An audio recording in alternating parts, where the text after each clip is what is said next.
Bueno, Javier, aquí estamos otra vez y hoy vamos a compartir con los oyentes sobre los Védanas, ¿no? Las sensaciones, ¿no? Las sensaciones que en el fondo son, bueno, son las que nos van indicando, son las grandes maestras, ¿no? ¿Qué tienes que contar acerca de las sensaciones de de las Védanas?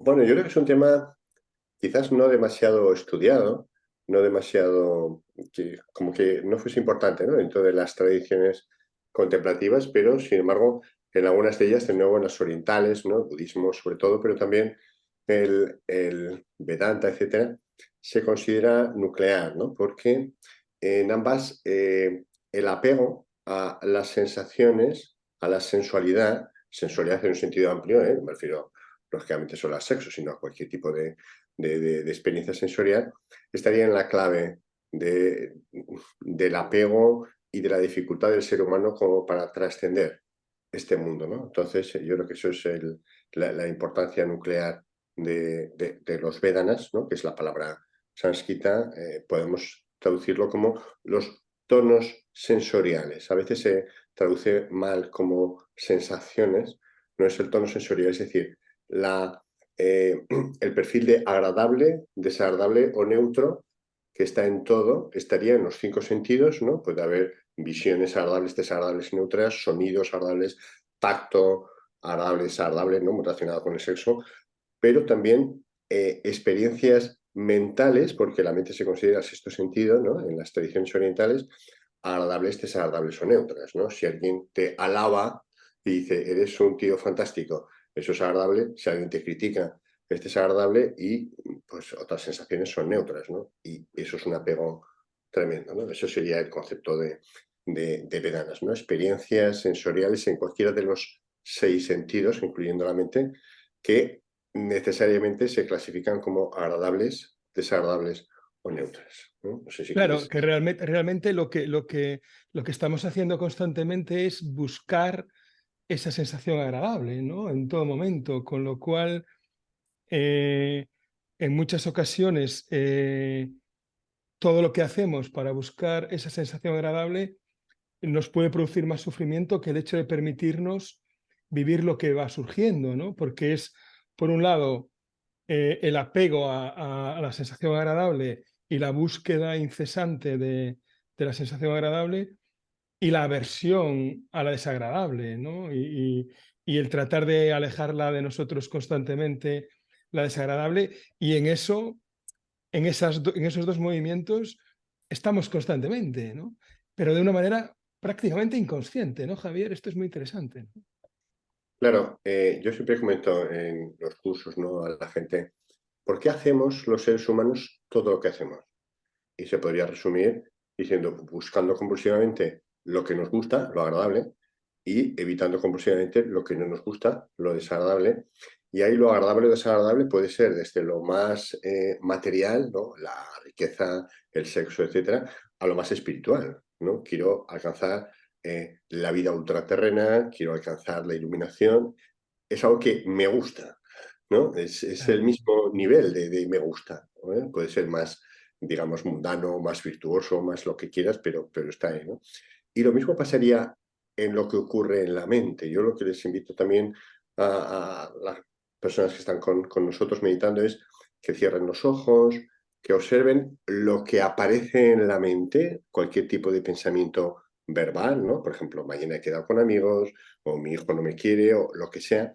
Como todo lo que aparece en la mente es porque me gusta, quedar con mis amigos, me gustan mis amigos, me gusta quedar con ellos a cenar, o no me gusta, mi hijo no me quiere lo suficiente, estoy preocupado por eso, etcétera. Si no hubiese ese tono de me gusta o no me gusta, con todos sus matices, me gusta, lo necesito, etcétera, no me gusta, le tengo miedo, etcétera, no aparecería en la mente. Por eso la ecuanimidad, que está más allá del me gusta y no me gusta, hace que en la mente desaparezca el diálogo interno, porque no hay movimiento en la mente, y los actos del ser humano no creen karma, según las tradiciones orientales. Este es un salto muy complejo, ¿no? Es decir, Mm. pero como no hay deseo, no hay motivación, no hay agente, es decir, no hay un yo que esté deseando algo etcétera, la acción se crea, pero no hay un correlato kármico, ¿no? Según se dice en la tradición, ¿no? Por eso insisto un poco y seguiremos insistiendo en este rato que vamos a hablar de la importancia de este me gusta, no me gusta o es indiferente, ¿no? Porque es increíble. Claro, fíjate que además, para mí, algo sustancial en todo esto es el hecho de que todo eso se produce de manera muy inconsciente, ¿no? Por ejemplo, yo te pongo un ejemplo de mi experiencia con el Camino de Santiago, por ejemplo. Cuando tú vas caminando sostenidamente durante muchas horas, al cabo de un tiempo se empiezan a producir unas sensaciones físicas como más intensas, algún dolor físico, ¿no? Y automáticamente yo ahora me doy cuenta, pero antes no me daba cuenta. Y esto lo estoy refiriendo a un contexto concreto porque para mí ahí es fácil verlo, pero esto nos pasa constantemente en nuestra vida cotidiana. En el momento en el que está empezando un malestar físico a emerger, automáticamente yo de manera automática, trato de compensarlo creándome un relato agradable. Es decir, pues empiezo a pensar, para mitigar el estar con esa sensación, me empiezo a contar, bueno, pues este viernes me va a tocar el cupón de la 11, me tocan estos millones, me voy a comprar esto con esto. Entonces ahí estoy percibiendo sensaciones agradables y no estoy en la sensación. Y esto surge automáticamente, pero claro, supongo que esto nos surgirá constantemente en nuestra vida cotidiana, ¿no, Javi? Claro, fíjate que lo que defienden algunas tradiciones es que cualquier pensamiento que hay en la mente aparece por una resistencia, es decir, por una incapacidad de estar en el momento presente, de experimentar lo que está ocurriendo, que es lo que tú estás contando, ¿no? Estás ahí en el Camino de Santiago con molestias físicas del tipo que sea o psicológicas, y entonces te cuentas una película, es decir, sales del presente Eso para es, eso es, eso es. contarte una película que resulte agradable, de manera que eh, no aceptas la situación que está ocurriendo en este momento. Y eso lo hacemos continuamente. Estamos siempre huyendo del momento presente, con películas paralelas, ¿no? Montándonos un mundo paralelo que nos resulte más agradable. Esto lo dice mucho la gente en los cursos y tal, ¿no? Cuando hablamos de la aceptación, mucha gente dice, vale, aceptación del presente, si el presente está bien, si es agradable. Dicen, pero si es desagradable, como diciendo, ¿cómo vas a aceptar eso? Yo Claro, siempre digo, ¿y a dónde irías? Que es un poco claro, lo que estás planteando. ¿No? Estás en el Camino de Santiago, la cosa es desagradable, te duelen los pies por las ampollas, pero ¿a dónde irías? No puedes ir a ningún sitio, las claro, ampollas van a seguir doliendo igual. Pero claro, claro, claro. uno siempre se monta la película paralela, pues mientras me está doliendo, pienso, bueno, y lo a gusto que estaré cuando llegue a casa y me dé una ducha y me voy a cenar con los amigos, ¿no? Te montas la película paralela para no... Ese es el mundo paralelo continuo, ¿no? Que nos montamos, ¿no? Claro, en el fondo no tenemos posibilidad de escapar de nosotros mismos, ¿no?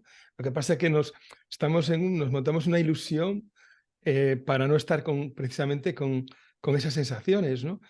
¿Qué crees tú que podría ser interesante para darnos cuenta de esto en nuestra vida cotidiana? Porque es demasiado sutil a veces, es tan automático que no lo vemos, ¿no? Es sutil, sí, sí. Lo que tú dices es así, es inconsciente. E incluso gente que lleva tiempo meditando como tú, ¿no? Te das cuenta ahí, te das cuenta porque pones mucha atención, hay poco estímulo externo, estás en el Camino de Santiago muchas veces sin hablar, con lo cual puedes centrarte completamente y ves ese proceso que es una cosa automática, estandarizada, que no podemos ni imaginarnos funcionar de otra manera. Los Vedanas son muy importantes también porque son la salida. Yo quería insistir en esto. En el budismo hay dos grandes enseñanzas, que son las cuatro nobles verdades, algún día hablaremos de ellas, ¿no? Y luego hay otra que es el ciclo de condicionantes interdependientes, ¿no? Que es el ciclo de los 12 eslabones, el Mm. Samyutta Prayukada. Bueno, yo creo que es un tema que en algún momento tenemos que hablar. De alguna forma lo que describe es cómo las sensaciones nos van enganchando y eso hace que la conciencia vaya de una vida a otra, etc. Realmente se representa como un ciclo, como el samsara, el círculo del samsara. Pues bien, se dice que el eslabón único que puede romperse para salir de ese ciclo estaría aquí, estaría en los Vedanas, en la interpretación de los Vedanas, de las percepciones sensoriales. Y quería aprovechar para insistir un poco más en todo esto, ¿no? Entonces, el tema sería, nuestros sentidos, los 6, insisto, con la mente, contactan con algo. Y eso nos resulta agradable, ¿no? Podemos pensar en una comida, podemos pensar en lo que queramos, ¿no? El sexo, ¿no? Quizás la mayor atracción que podamos tener, ¿no?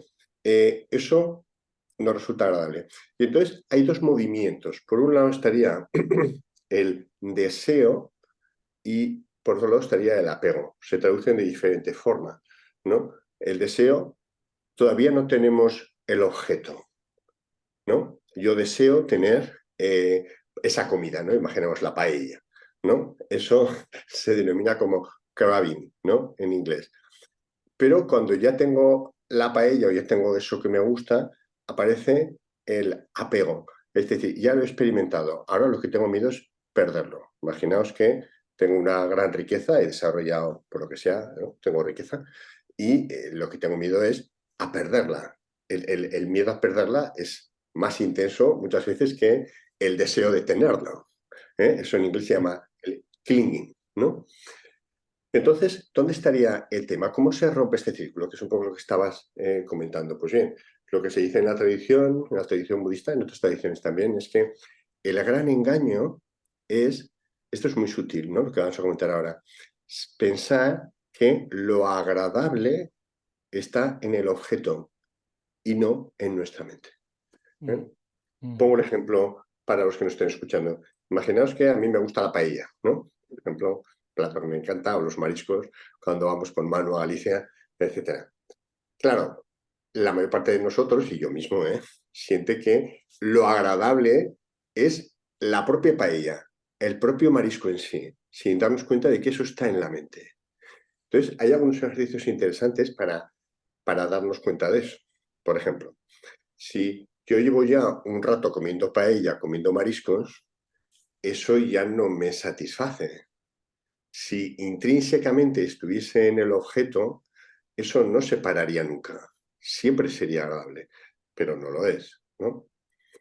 Otra de las prácticas es darse cuenta de que si intrínsecamente esa paella o ese marisco fuesen agradables, gustarían a todo el mundo, pero no ocurre así. Hay mucha gente que no le gusta la paella, no le gusta el marisco, etcétera, etcétera. Y otro ejercicio que nos permite darnos cuenta es, voy a comer esa paella, ese marisco, tengo un hambre, un deseo tremendo por comerlo, pero me dan la noticia de que mi hijo ha tenido un accidente de tráfico, por ejemplo. ¿Quién comería la paella o el marisco? Nadie, ¿no? Y el objeto está ahí intrínsecamente. Es decir, el darnos cuenta de que ese tono sensorial lo produce la mente sobre el objeto, hace que perdamos el apego al objeto y no se genere el deseo de tenerlo, o una vez que lo tenemos, el apego, el miedo a perderlo, ¿no? Esta sería la salida. Ya se ve que esto es muy sutil. No sé cómo lo ves, Manu, pero fíjate. No, es que con respecto a esto, Javi, te quería compartir un par de cosas que para mí son interesantes y es, como siempre, que nosotros tratemos de poner un poco de luz, digamos, en ver dónde puede ayudar en la vida cotidiana, ¿no? Entonces, tú hablaste del contacto. Es Sí, decir, lo primero es el contacto. Si no hay contacto, ya sí, no hay deseo. sí. Y el contacto se puede producir, bueno, se produce de hecho, el contacto, ¿qué es lo que contacta? Es decir, contacta con el sentido físico. Es decir, yo veo el pastel cuando paso por delante, Sí, sí. yo pienso el pastel, yo huelo el pastel.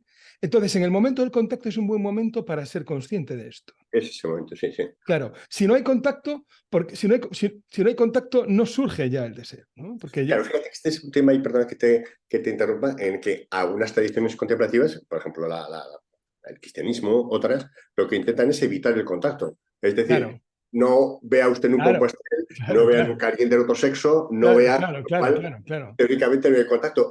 Pero no acaba de funcionar, porque aunque no haya el contacto físico, la mente siempre piensa, Claro, claro, claro, claro. existe Es el como, pastel y existe el otro claro, sexo. claro. Es como la castidad, ¿no? Claro, Evitas, claro, evitas el contacto, pero a lo mejor no evitas pensar en eso. claro, Y ese es claro. y ese es un tipo de contacto y quizás el más fuerte, porque Ah, sí, sí, con más apego, sí, sí, con con más más. apego, porque tú pasas por delante de la pastelería, ves el pastel, pero no es hasta que piensas en que quieres comer el pastel hasta que no lo tomas, ¿no?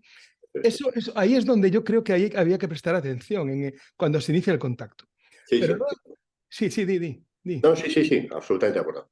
Pero luego a mí en una experiencia, en un retiro, que creo que ya te lo conté en Gaia House, hace años, en un retiro largo de un mes, ya después de 2 semanas o 3 semanas de retiro, que, que ya, claro, los pensamientos surgen muy esporádicamente, es otro punto. Estaba en una sentada y tuve como un insight, como una comprensión de que el apego se produce no al objeto del deseo, sino a la sensación física que me produce el hecho de desear. Es Ujú, decir, ¿por qué? Porque yo cuando tengo el objeto, si yo deseo esto, en cuanto lo tengo, quiero otra cosa, busco otra cosa.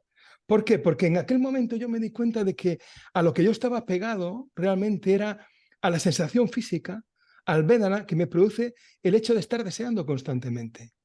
No al objeto, porque el objeto, tú lo sabes, los niños cuando cumplen años, le dan cantidad de regalos, abren uno, lo dejan, abren otro, lo dejan, porque están queriendo, y cuando ya tú recibes eso que deseas, lo tienes un tiempo y ya buscas otra cosa. ujú. Con lo cual, claro, el objeto en el fondo es lo que decías tú, no es la excusa, ¿no? Es el apego al craving, sí, sí, es el Al apego craving. al Claro, craving, es decir, el apego a ese deseo de tener, ¿no? claro, claro, claro, Sí, claro, sí, claro. sí, sí, Claro, pero yo lo visualicé, o sea, lo percibí como que el apego era la sensación física. sí, sí, sí, sí, sí, produce una sensación física de completud, es como que te Claro, claro, falta algo y eso te da la claro, sensación claro, de que estás completo, ¿no? Que yo creo que es el gran tema del yo. El yo se claro, siente incompleto y entonces busca completarse. La forma, digamos, más habitual de completarse del yo es con una pareja, con otra persona, ¿no? Siento que hay alguien ahí, claro, pero claro, también con objetos, ¿no? Son objetos que me claro, claro, permiten sentir que estoy completo, pero necesito continuamente diferentes objetos porque es esa sensación que en cuanto tengo el objeto baja la sensación y ya necesito otra cosa. Sí, sí. claro, claro. Y realmente, si lo piensas bien, eso es lo que está detrás de todo el mercado de la compra, ¿no? De Sí, las sí, sí, sí, compras. de O la sea, sociedad de consumo, de la la sociedad de sociedad de consumo. consumo, ¿no? O sea, Claro, sí, sí, sí, sí, es lo que lo sostiene de alguna manera, toda sí, esa manera de funcionar, ¿no? sí, sí. Y por eso ese no generar expectativas en el objeto es lo que te permite salir de eso, ¿no? Es decir, date cuenta de que tu mente realmente es la que produce la sensación de bienestar, ¿no? Yo comentaría un par de temas, ¿no? Pues hay muchos ejercicios donde lo que se intenta es generar la sensación agradable sin objeto. ¿Me explico?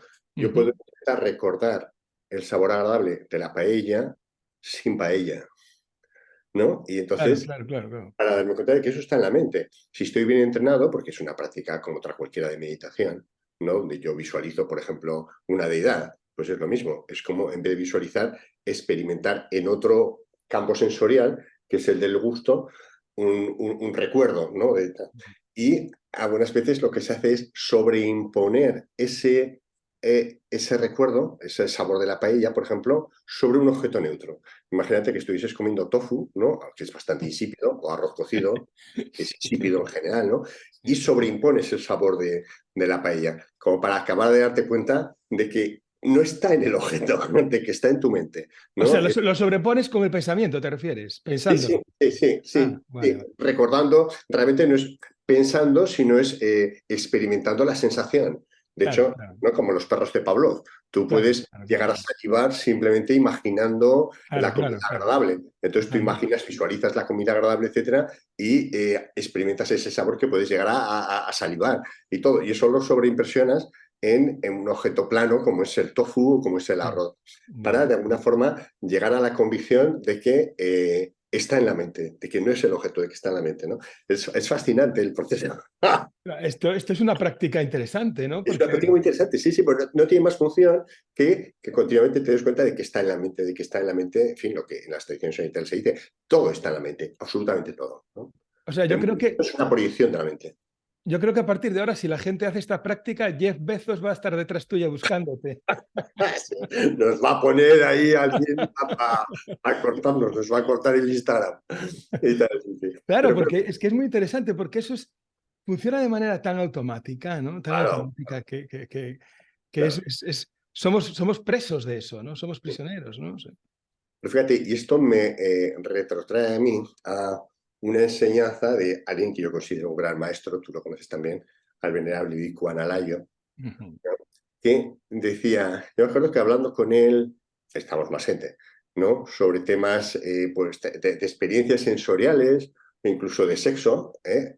A mí me preguntó, bueno, pues te quedado como diciendo, un poco lo que en la tradición occidental se piensa, ¿no? Que la experiencia sexual es la más agradable con diferencia, ¿no? Es la que más adicción produce y tal, ¿no? Y él, que es un hombre pues, que tiene una biografía muy interesante, porque claro, es monje con todos los votos de Vinaya y llevaba, yo no sé, supongo 30 años o así, pero antes llevaba una vida mundana, como cualquiera, ¿no? Y entonces él decía, pero ¿por qué pensáis que el máximo deseo, placer, está en el cuerpo? Dice, ¿con qué se experimenta cualquier placer del cuerpo? Con la mente. Dice, Mm. la sensación de bienestar, de placer que produce la mente per se cuando se medita en niveles más avanzados, sin necesidad de utilizar el cuerpo como mediador, no tiene parangón. Eso Ya, a ya, mí ya. me produjo un terremoto. No sé si se entiende lo que estoy Sí, diciendo. sí, totalmente. Me parece muy, muy fuerte esto, ¿no? Intentar Porque, utilizar, intentar utilizar el cuerpo como tal, como, digamos, como objeto de placer, te dice, está bien, pero estáis dando un rodeo, porque en última instancia está en la mente. Con la meditación llegas a, y es verdad, en el primer estadio de los estados de absorción de los llanas se dice que se caracterizan por joy, el gozo. el gozo, el gozo, el gozo, sí. Entonces, ahora ese gozo, dice, no tiene parangón con ninguna otra cosa sensorial, porque es el gozo puro donde se origina, que es en la mente, ¿no? Ahí me hace cortocircuito Claro, claro. completamente. Claro, lo que pasa es que aquí hay varias cosas, ¿eh? Porque una de ellas es que tú, cuando vas a tener una relación sexual, hay dos personas y sabes que eso te va a producir placer, pero tú no sabes cuándo va a surgir ese llana o ese estado, ¿eh? Ya, No es algo que viene como a él sí, porque el hombre, estamos hablando de una persona que, claro, con un nivel de práctica tal que, ya, pero tú no tienes garantizado que ya, practiques tal, vas a llegar ahí. De hecho, fíjate que en el Ashtavakra Gita dicen que cómo es posible que una persona que ya ha llegado a un nivel de liberación muy grande siga teniendo todavía deseos sexuales, ¿no? Claro, aquí lo que porque dicen, es un placer inferior, ¿no? Porque es un placer claro, inferior comparado con... es un placer inferior y sin embargo, además, es que claro, lo que consigan al año no es como muy para la gente cotidiana, ¿no? No es Ya, tan ya, fácil. ya, ya. Sí, sí. Porque claro, no es tan fácil. Lo digo más que nada para que la gente en su vida cotidiana, ¿qué puede hacer? ¿No? Yo creo que básicamente es lo que tú decías antes, ¿no? Darse cuenta. Darse Darse, cuenta, darse cuenta. Sí, darse sí. cuenta, ¿no? Darse cuenta de cómo nos atrapa este deseo, si lo podemos ver en el momento en que se produce el contacto, si nos podemos dar cuenta, como tú dices, ¿no? Visualizando esa sensación que nos agradaba. Claro, esto es puede ser muy liberador, ¿no? Pero yo diría, un poco rebatiendo por lo que decías antes cuando hablamos de la relación sexual, claro, cuando estás con otra persona tampoco implica que siempre vaya a ser agradable o la misma intensidad de agradable la relación. Evidentemente, Hay muchos evidentemente, factores mentales, evidentemente. ¿no? Yo estoy Sí, preocupado por lo que sea, pues ya sí, no, eso no va, ¿no? No totalmente. Sí, sí, sí. tampoco está asegurado, ¿no? Pero yo lo que sí que diría a la gente es, si tienes una cierta práctica de meditación, no del nivel de Vico Analayo o de otros grandes maestros, ¿no? Que eso está fuera de lo que podamos conseguir la mayoría, pero sí un cierto grado de meditación. Y contactas con esa sensación de alegría, gozo, como queramos llamarlo, que produce la meditación. Eso te acompaña durante el Claro, día. Y claro, entonces claro. no eres tan dependiente de los objetos externos para buscar ese bienestar. Y cuando topas con ellos, porque efectivamente yo siempre digo que para mí la felicidad eudaimónica, ¿no? Como se Eso dice, es. Sí, tal, pues claro, es por el sentido de la vida, por la meditación, etcétera, pero eso no implica que no pueda disfrutar la felicidad hedónica de una buena mariscada con unos amigos. totalmente, claro, claro, claro, por supuesto, por supuesto. Entonces yo creo que el tema es que cuando llega a la felicidad hedónica, ¿no? De los objetos externos, tú sabes que, bueno, que eso llega hasta donde llega, que es un nivel bajo, pero que puedes disfrutarlo. Sobre todo si tienes esa sensación de felicidad basal, eudaimónica, que te produce el sentido de la vida, que te produce la práctica de la meditación, etcétera, y que te permite ver el mundo con un distanciamiento no psicótico, digamos, pero sí sin la expectativa, sabiendo que, bueno, puede ser agradable las cosas con las que contactes, pero que es un nivel muy inferior al bienestar que te da la práctica de la meditación, incluso sin llegar a estos niveles de meditación tan increíbles como los de Vikonalaya, ¿no? No, no, por supuesto, o sea, en absoluto tenemos que evitar la sensación agradable que nos produce los placeres cotidianos, por Claro, supuestísimo, claro, ¿no? Por claro. supuestísimo, o sea, no Sin se trata, apegarnos, sin sin esperar. apegarnos, Yo claro, siempre claro, digo, sin querer que eso vuelva a aparecer, ¿no? Yo tomo la mariscada, pero digo, bueno, igual no vuelvo a tomar una mariscada en meses, en años. Da igual, esta es la mariscada de hoy. Si no claro, vuelvo a haber otra, ya está. Pero si digo, no, no, tengo que tener una a la semana porque esta es la dosis de... Ya está, ya estás enganchado. Pero claro, pasaría lo claro, mismo con la meditación. Tienes una claro, experiencia claro, claro. en la meditación y la gente se queda enganchada, ¿no? Los maestros dicen, lo peor que te puede pasar es tener una experiencia interesante en la meditación al principio, porque luego ya no meditas, estás siempre esperando a ver que vuelva a tener esa experiencia, ¿no? Sí, yo te conté, ¿no? En las Avellanas, cuando tuve el Llana este espontáneamente, luego durante meses buscaba ese estado, ¿no? Buscaba ese estado, o sea, es como que, claro, era algo tan placentero, pero claro, pero era muy loco porque había surgido espontáneamente y sin embargo yo pretendía buscarlo tratando de hacer cosas para que pasara, ¿no? O sea, era como muy curioso, ¿no? Por lo que estamos hablando en definitiva, en el fondo, la clave no es ni la sensación ni cómo la vives, sino el apego que nos genera, ¿no, Javi? Claro, claro. Yo creo que es así, ¿no? Es lo que comentamos, ¿no? El deseo de que eso vuelva a ocurrir, ¿no? O lo contrario sería el poder olvidarlo, es decir, seguir estando en el momento presente y no quedarse enganchado a eso. Hay una parábola muy bonita, ¿no? De la tradición budista, que es dos monjes, ¿no? Que atraviesan el río y ellos tenían votos de no poder tocar, ¿no? A alguien del sexo opuesto, pero una mujer se está ahogando y uno de los monjes la agarra, la coge y la pasa a la otra orilla, ¿no? Sin más, y se olvida del tema. Pero el otro monje, como media hora después de seguir andando, le echa en cara, cogiste a una mujer, tocaste a una mujer, has roto los votos, se lo diré a la abad, etcétera, etcétera. Y el monje que había hecho esa gestión dice, tú todavía estás enganchado a la mujer, yo Claro, ya lo había olvidado este tema, ¿no? Este es el... claro, claro, claro, claro, claro. Totalmente, ¿no? Con respecto a esto del apego, me gustaría leer unas líneas sobre algo que escribió Galeano, ¿no? Que dice, mira, en la isla de Vancouver, los indios celebraban torneos para medir la grandeza de los príncipes. Los rivales competían destruyendo sus bienes. Arrojaban al fuego sus canoas, su aceite de pescado y sus huevos de salmón. Y desde un alto promontorio echaban a la mar sus mantas y sus vasijas. Vencía el que se despojaba de todo. ¿No? En el fondo, venimos sin nada, nos vamos a ir sin nada y entre medias, pues bueno, pues vamos disfrutando de algunas cosas, pero en el fondo es el desapego, ¿no? La clave, ¿no?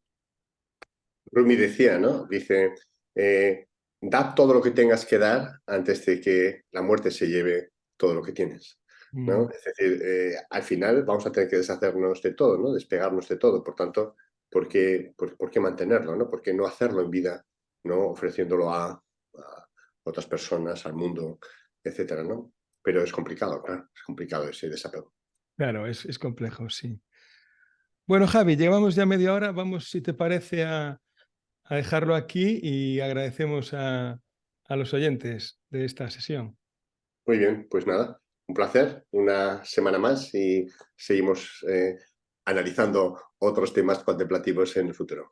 Un abrazo a todos. Gracias, Javi.